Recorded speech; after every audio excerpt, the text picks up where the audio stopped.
Bienvenue dans Sacrée Sexualité, le podcast où on parle de sexualité, mais pas comme à la télé.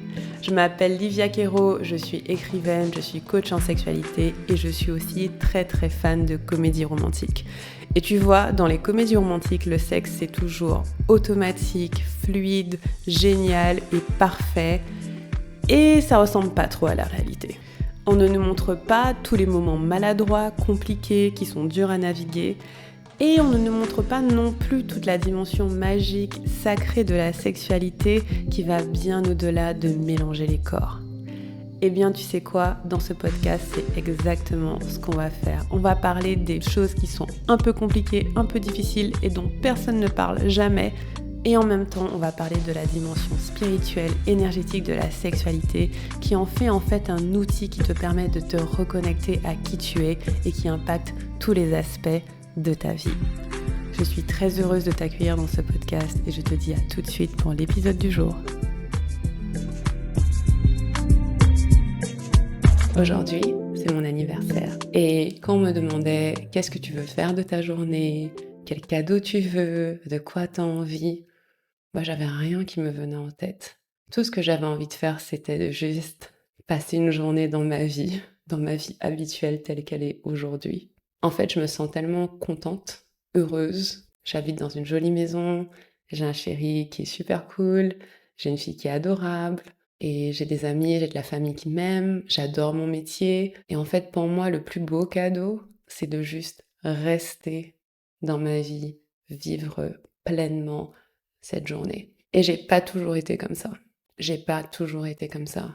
J'ai longtemps été quelqu'un qui courait toujours après quelque chose de nouveau, avec beaucoup d'urgence dans le corps. Rien n'était jamais assez, il en fallait toujours plus. J'avais beaucoup de mal à juste rester et profiter de ce que j'ai. Et en fait, cette urgence qu'on ressent parfois dans le corps, c'est une réponse traumatique. C'est lié au fait que ralentir, prendre le temps, c'est trop menaçant pour le système nerveux. On se dit que si je ralentis, si je fais pause, quelque chose de grave va se passer. Et personnellement, j'ai apaisé ça. Et c'est ce que j'accompagne aussi mes clientes à faire. Et vous vous dites peut-être, Livia, c'est facile à dire qu'on court après rien quand on a ce qu'on veut. C'est-à-dire quand on a une vie qui nous correspond, c'est sûr que tu peux arrêter de courir. La vérité, c'est que c'est faux.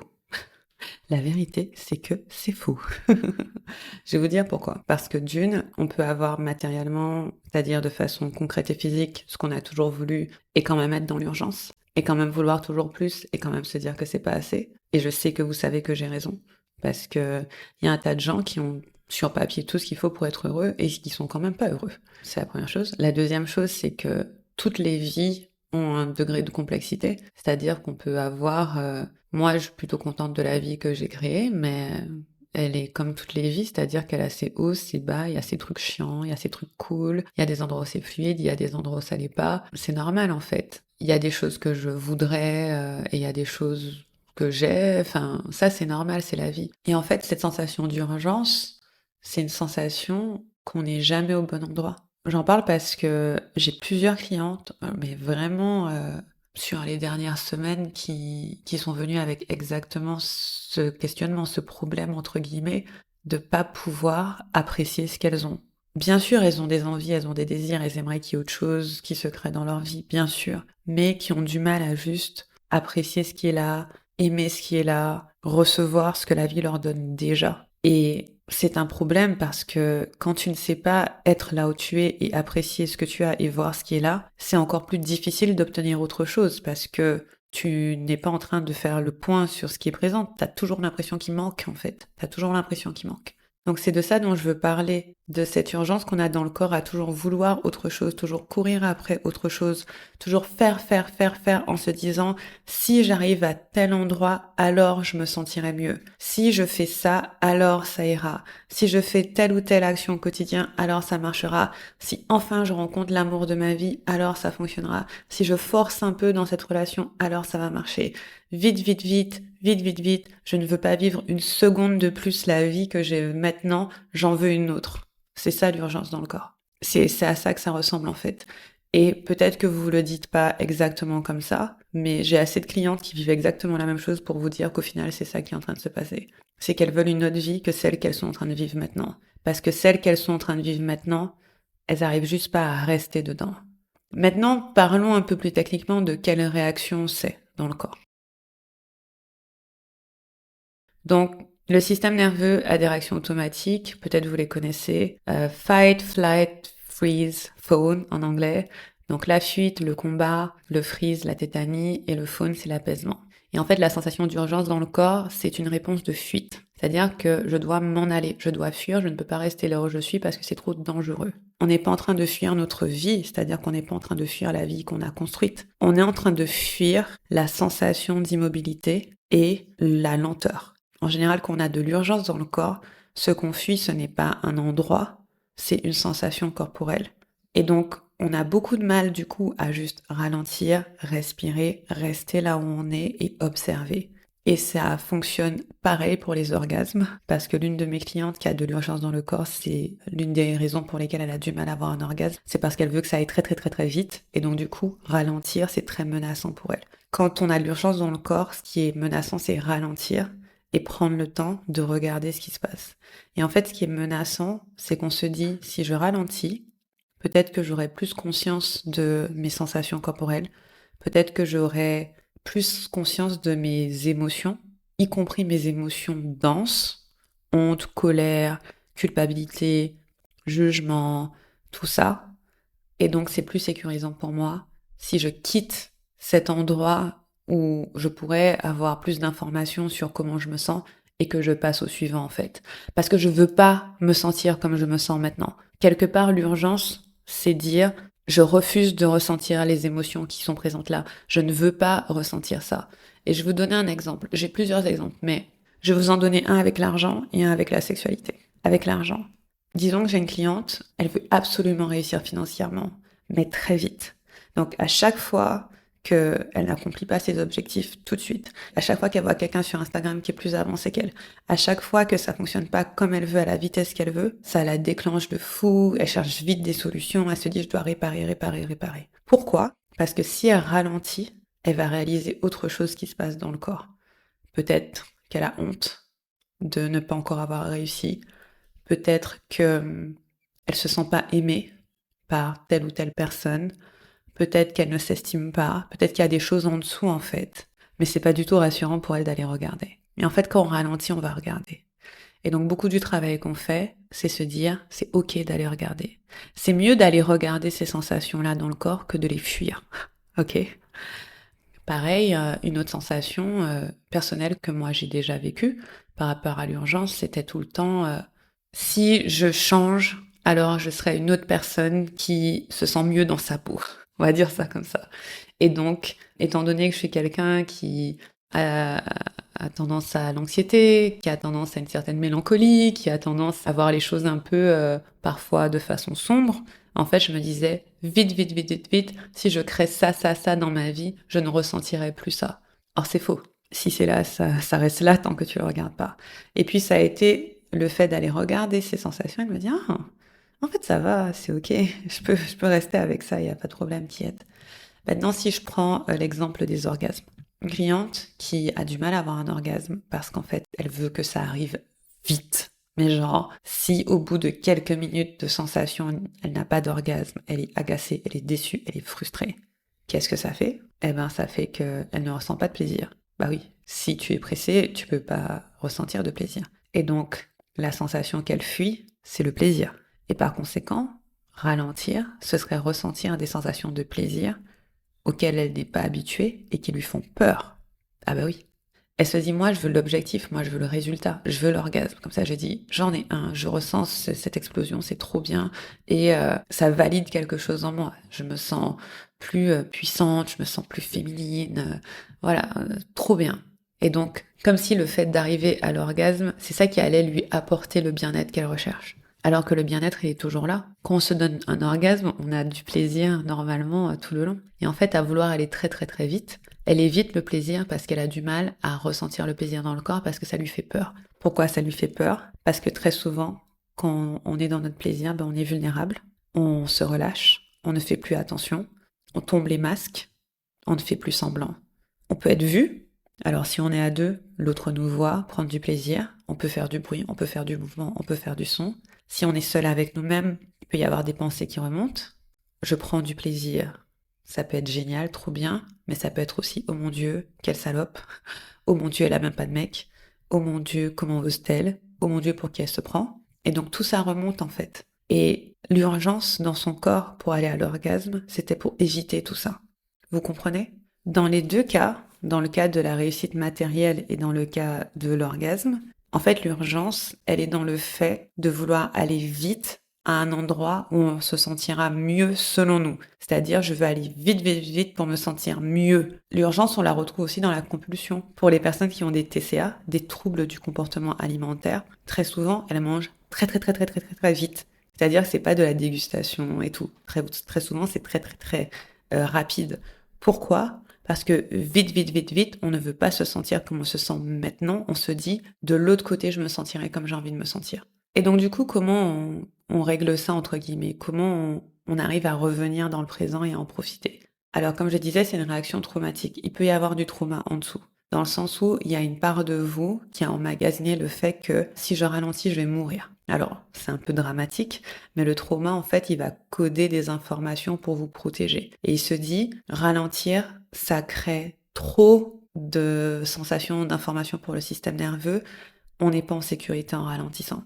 Et donc, le trauma, il a pour rôle de protéger. Et c'est vraiment son rôle. Le trauma, c'est une façon encore de coder des réactions pour nous protéger et pour s'assurer que on fonctionne. Et donc, du coup, il y a une partie de votre corps qui se dit, si tu ralentis, quelque chose de grave va se passer. Et en fait, il y a une part de ça qui est de la résolution somatique du trauma. Et ça, c'est le travail que je fais avec mes clients dans mon programme en individuel. On va aller regarder ce qui se passe en dessous. Quelle est la vraie peur qu'il y a en dessous? Quelles sont les vraies sensations que tu évites? Qu'est-ce qui peut remplacer ça? C'est-à-dire cette sensation que quelque chose de grave va se passer si tu prends du plaisir, ou si tu profites de ta vie, ou si tu vas lentement, si tu ne remplis pas ta to-do list de 10 millions de choses, mais que tu prends ton temps. Qu'est-ce qui se passe en dessous? Et comment on peut apaiser ça? Et donc ça, c'est le travail qu'on va faire avec mes clientes. Une chose que vous pouvez faire, vous, si vous n'êtes pas encore parmi mes clientes, c'est respirer. Respirer, c'est toujours la clé. Et en fait, premièrement, recommencer à avoir une intimité avec votre respiration. Parce que très souvent, quand on est dans l'urgence, on ne respire pas. On va très très très vite. Et donc, ça peut ressembler à une journée de travail où j'enchaîne tout ce qui est dans ma to-do list et je ne fais pas de pause pour respirer. Ça peut ressembler à une session de sexe solo ou à deux où j'ai la respiration complètement coupée, complètement bloquée, où je suis comme ça, en train de perdre mon souffle parce que je prends pas le temps de respirer. Donc la première chose qui peut vraiment vous aider à revenir dans la présence et à casser cette énergie d'urgence, c'est faire une pause et réaliser que vous êtes toujours en vie. Ça va aller, ok? Votre corps doit apprendre que quand il ralentit, il survit. Et parfois c'est difficile. Moi je vois des personnes qui ont tellement l'habitude d'aller vite, vite, vite dans leur journée que ne serait-ce que le fait de s'arrêter, prendre une pause, respirer, aller faire un tour en nature, manger un truc bon et tout, c'est impossible. C'est genre, non mais je peux pas me le permettre. Si vous êtes quelqu'un qui se dit je ne peux pas me permettre de ralentir et de respirer et de faire une pause, c'est que vous devez absolument le faire. Donc la première chose qui va vous aider, c'est respirer et adopter de la respiration dans votre quotidien, toute bête. La base, c'est porter l'attention sur la respiration.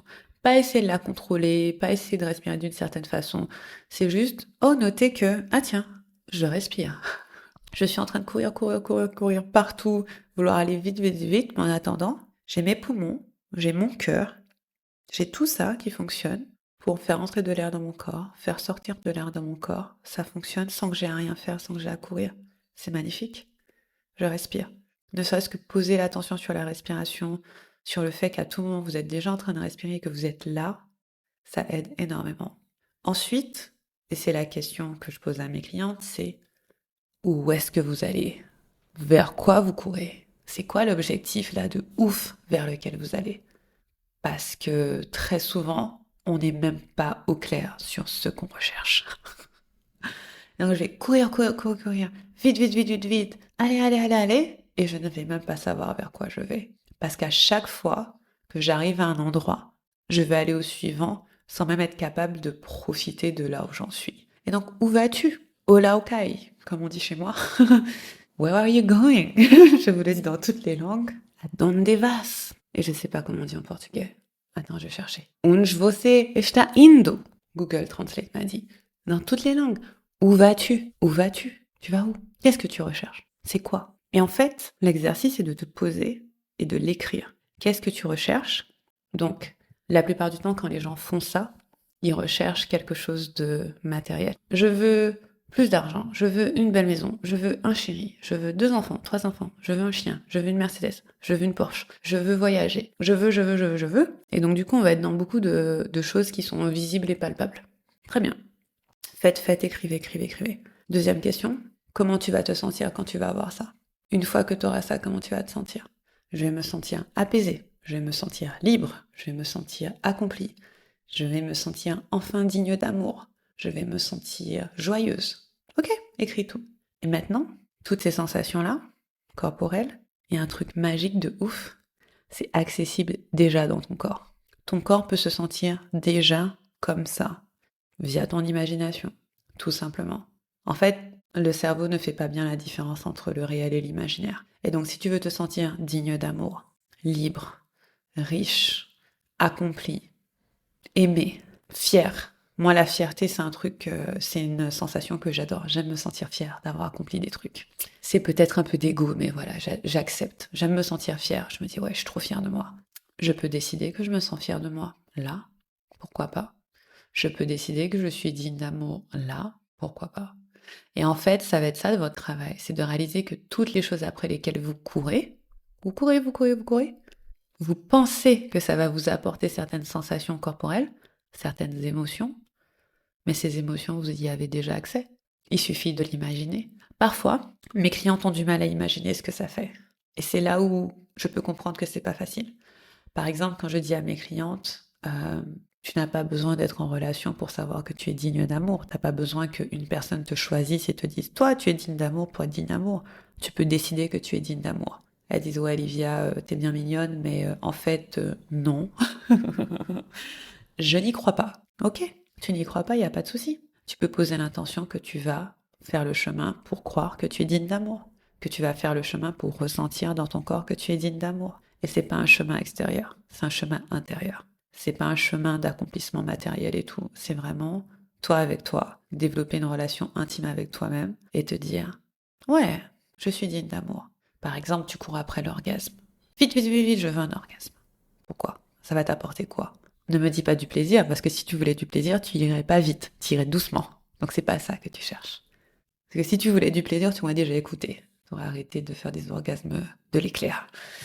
Donc, qu'est-ce que ça va t'apporter? D'avoir un orgasme. Vite. Ça veut dire quoi sur toi? Ok, peut-être que ça te dit que tu es normal. Peut-être que ça te dit que tu es accompli, que tu es féminine. Tu peux être tout ça si tu veux. Tu es de toute façon normale, ou pas, mais je sais pas, ça dépend comment on définit la normalité. Donc, est-ce vraiment un critère? Je peux pas te dire. Accompli, tu l'es si tu le décides. Féminine, tu l'es si tu le décides. Voilà. Et en fait, c'est pas forcément évident d'accéder à ces ressentis dans son corps. Mais c'est ça le vrai, entre guillemets, travail. Le vrai travail, c'est accepter que tout ce après quoi tu cours, en fait, tu peux déjà le ressentir dans ton corps. Maintenant, je vais apporter une nuance à ça, qui est que, par exemple, moi, quand j'ai soigné l'urgence dans mon corps, j'ai fait ce processus de résolution des traumas. On allait regarder, voilà, à quoi ça ressemblait, de quoi j'avais peur, en fait, qui m'empêchait de ralentir. Et pour moi, c'était pas une question de me sentir d'une certaine façon, si peut-être, en fait. En fait, je me sentais pas en sécurité, de façon très pragmatique. J'avais l'impression que si je ralentissais, j'allais être attaquée, que physiquement, on allait me faire du mal, en fait. Et ça, c'est des restes, je pense, de trauma colonial. Et d'ailleurs, la plupart de mes clientes qui ont de l'urgence dans leur corps, c'est des antillaises. Je ne sais pas si c'est lié, mais en tout cas, l'urgence fait partie des stigmates du colonialisme. Et donc, peut-être que c'est ça. Mais moi, je me rappelle que quand je faisais le travail, je me voyais être poursuivie de façon très réelle. On me poursuivait, on courait après moi. Et si je ralentissais, j'allais mourir, en fait. Et donc, ce qui m'est venu, en fait, dans le travail de résolution des traumas, on utilise beaucoup de visualisation. On utilise beaucoup l'imaginaire et les symboles parce que ça va toucher à notre cerveau reptilien, qui est celui qui gère les réactions automatiques. Et donc, du coup, on utilise beaucoup l'imaginaire, les images, les symboles, plutôt que des choses aussi élaborées, entre guillemets, que des mots. Et donc, on travaille avec le visuel. Et moi, je me suis vue courir, sans arrêt, pouvoir jamais me poser. Et C'était avant que je vienne habiter ici en Guadeloupe et qu'on s'installe dans cette maison dans laquelle on est depuis des années maintenant. Et en fait, je pouvais pas m'arrêter parce qu'on allait m'attaquer. Et ce que j'ai fait dans la pratique, c'est que j'ai imaginé que une série d'animaux venait me protéger et créer un périmètre de protection pour que je puisse enfin ralentir et construire une maison et être protégée dans la maison. Parce que pour moi, ce que je recherchais, c'était de la sécurité, de la protection, que mes limites soient posées. Et en fait, j'avais tellement d'urgence qu'à aucun moment, je pouvais me créer des limites physiques ou des limites qui restent en fait. J'avais pas de limite. Et donc, quand t'as pas de limite autour de toi, quand tu te sens exposé, tu peux pas rester sur place. Tu vois, si t'es un animal, genre si t'es une proie et il y a si t'es une gazelle au milieu d'une savane et il y a 10 lions, tu vas pas rester là tranquille posé. Tu vas partir en courant. Ok? Tu vas partir en courant. Et donc pour moi, c'était impossible de rester là où j'étais parce qu'on allait m'attaquer. Et en même temps, ce dont j'avais profondément besoin, c'était de protection. C'était de me sentir en sécurité. Et donc peut-être que par rapport à ce que je disais tout à l'heure, ce qu'il y a peut-être en dessous de cette urgence, la sensation qui se passe en dessous, c'est une sensation d'insécurité. C'est de ne pas être en sécurité. De ne pas être en sécurité de ralentir. De ne pas être en sécurité d'être vulnérable. De ne pas être en sécurité d'être vu. De ne pas être en sécurité. Et comme je suis pas en sécurité, je cours, je vais vite, vite, vite pour trouver la sécurité. Si j'ai tous les trucs matériels, si je coche toutes les cases, alors peut-être que je vais appartenir, peut-être que je serai reconnue, peut-être qu'on va dire ah ouais, cette personne a réussi trop bien, yes. Peut-être que si je trouve le mec ou la meuf, ah enfin je serai dans une sécurité relationnelle, enfin j'aurai plus à prouver que je suis une bonne personne, que je mérite l'amour, enfin. Si je cours après l'orgasme, vite, vite, vite, vite, enfin je suis en sécurité dans ma sexualité. Enfin, je peux rencontrer des nouvelles personnes et me sentir tout à fait à l'aise parce que c'est bon, je suis quelqu'un qui a des orgasmes. J'aurais pas à leur dire non mais en fait, tu vois, avec moi faut aller lentement, avec moi faut faire ci, ça. Non, non, non, j'aurais rien à leur dire, je pourrais juste kiffer mon truc. Enfin, je serai en sécurité. Et vous savez ce que je vais dire, pareil que tout à l'heure, si c'est ce que tu recherches, si c'est te dire je veux aller vers la sécurité en allant vite, vite, vite, vite, comment tu peux sentir la sécurité déjà à l'intérieur de ton corps. Et ouais. Et du coup, moi, ça me fait penser, moi, je me suis sentie beaucoup en insécurité financière, je vous en ai parlé dans un autre épisode, parce que j'ai une période de ma vie où j'étais au fond du trou financièrement. Pas qu'une, hein. Il n'y en a pas une qu'une, il y en a eu au moins 2 ou 3, mais une en particulier. Et j'ai dû chercher la sécurité financière à l'intérieur de moi. Personne d'extérieur à moi pouvait me la donner. Parce que l'argent, de toute façon, ça circule, ça va, ça vient. C'est pas l'argent financièrement, physiquement qui va te donner la sécurité parce que tu l'as, tu le dépenses, tu l'as plus, enfin, c'est trop fluctuant. Et donc, comme c'est fluctuant, la sécurité doit venir d'autre chose, de quelque chose d'interne. Et en fait, j'ai trouvé en moi mes sources de sécurité financière. Notamment, ma source principale, c'est la créativité. Je sais que je suis créative et donc j'aurai toujours de l'argent. Je vais toujours créer un truc et je vais le vendre. Une autre source de sécurité maintenant, c'est que je sais vendre. Ça fait longtemps que je fais ça, donc c'est cool. Mais j'ai appris mes connaissances, mes compétences, personne ne peut me les enlever.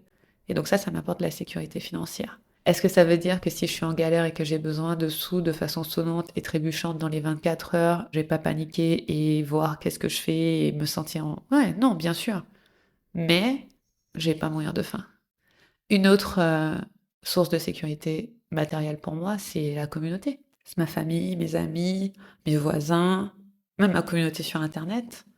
Je vais jamais mourir de faim. Je le sais, c'est sûr.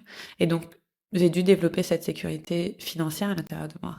L'autre sécurité que j'ai dû développer, c'est une sécurité émotionnelle. Quand j'ai quitté une relation toxique et que j'ai commencé à sortir avec des gars qui étaient... Je dirais pas qu'ils étaient toxiques, mais franchement, c'était rock'n'roll.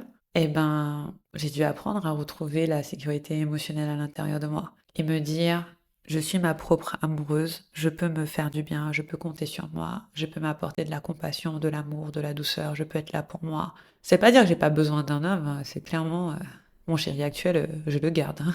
Ça veut pas dire ça, mais ça veut dire que je ne dépends pas de quelqu'un d'autre pour me sentir bien émotionnellement. Ça m'aide, ça me soutient, ça me complète, ça c'est carrément bienvenu. Mais ma sécurité émotionnelle, elle est vraiment avec moi-même d'abord. Et en fait, ça, c'est vraiment la vraie richesse. La vraie richesse, c'est quand tout est à l'intérieur de toi. Tu sais qu'on te prend, on te met ailleurs, dans un autre environnement, dans une autre vie. Tu sais que tu peux accéder à ça à l'intérieur de toi, à cette sécurité-là, certaines sensations, certaines émotions. Voilà. Et c'est le chemin vers lequel j'accompagne mes clientes, en fait. C'est ce chemin d'apaisement, c'est ce chemin de se dire, waouh, je suis pas en danger, en fait.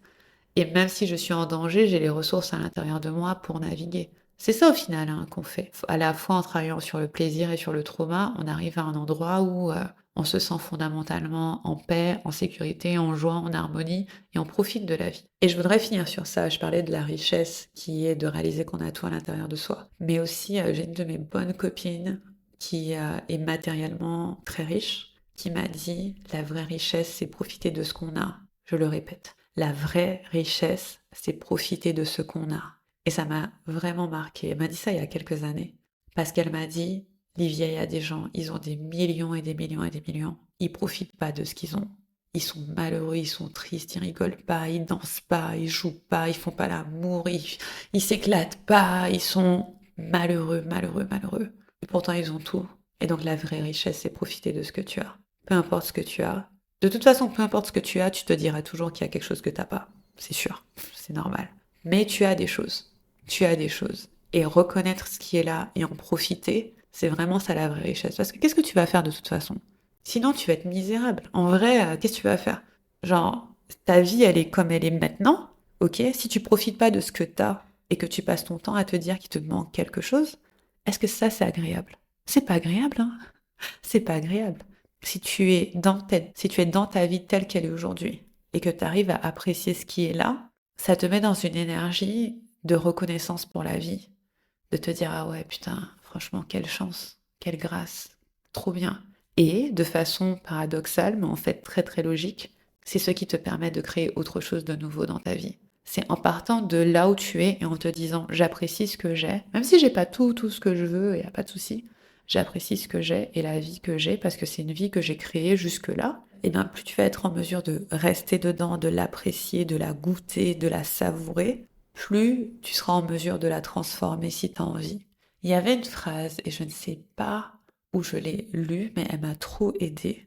Ça disait, pour partir, on doit aimer là où on est. En gros, si tu veux quitter une maison, déménager, tu dois apprendre à aimer la maison dans laquelle tu es, parce qu'en fait, c'est cette énergie et cette vibe d'amour que tu veux pour la prochaine, en fait.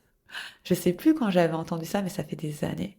Si tu veux quitter un endroit, tu dois apprendre à l'aimer.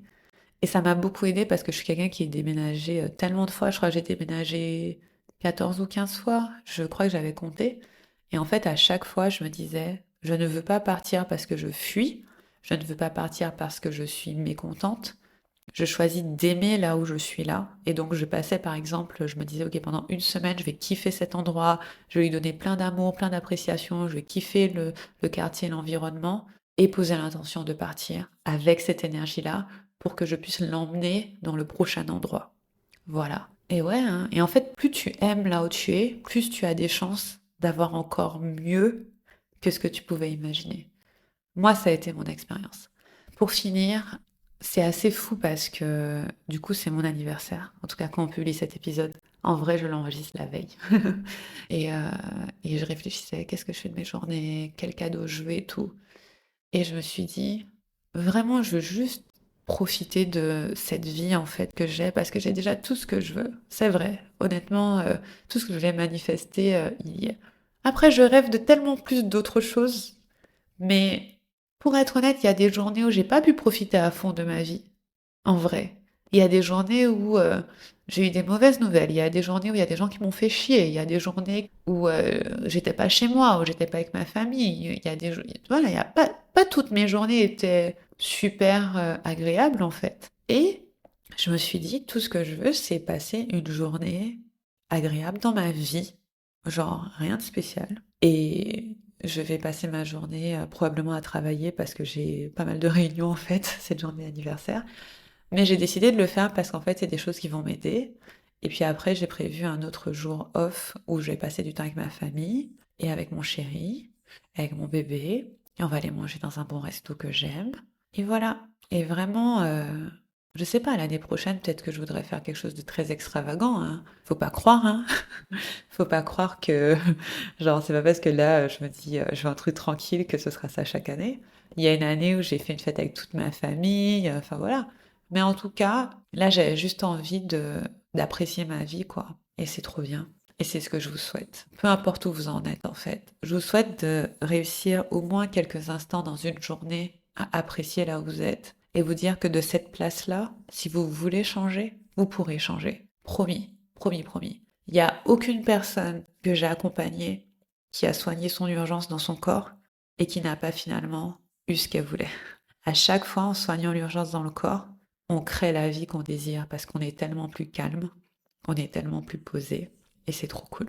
Voilà les amis, c'est ce que je voulais vous partager aujourd'hui. Je suis super curieuse de savoir comment ça a résonné pour vous. Vous pouvez m'écrire par Instagram ou par email pour me dire. Je vous embrasse et je vous dis à bientôt.